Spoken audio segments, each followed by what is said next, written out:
खिपरो समाजी इदारे पाक मिशन सोसाइटी तरफा वधंदड़ गर्मी सबब खिपरो में मखदूम सरवर चौक खिपरो वाह ते हीट स्टोव कैंप लगाई वई जिते थधे पानी ऐं शरबत जो इंतजाम कयो वियो। थधे पानी जे लॻायल स्टॉल ते सॼो ॾींहुं सवें माण्हू मज़दूरनि ईंदड़ वेंदड़ मुसाफ़िरनि हिन ततल गर्मी में पाणी पीतो।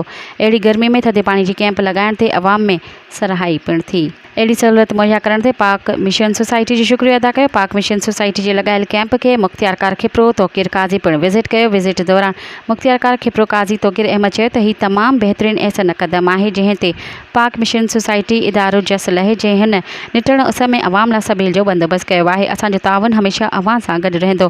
पाक मिशन सोसाइटी जे प्रोजेक्ट मैनेजर ग़ुलाम मुस्तफ़ा संग्रासी चयो त हीट स्ट्रोक जे हिन घड़ी में ज़िले इंतिज़ामिया जे ताउन सां अवाम लाइ थधे पाणी जी कैंप लॻाई आहे जेका 3 ॾींहं ताईं जारी रहंदी। इंसानियत जी ख़िदमत करण ई असल ज़िंदगी आहे जेको जज़्बो जारी रहंदो। लॻायल कैंप ते PMS जा मुस्तफ़ा कुंभर पुरतुशुम कुमार दाऊद निर्मल ऐं शुमा चेतन मौजूदु हुआ। मज़ीद ख़बरनि ऐं तफ़सीलात लाइ विज़िट कयो असांजी वेबसाइट www.awamiNewsHD.com ऐं ॾिसंदा रहो अवामी न्यूज़ HD।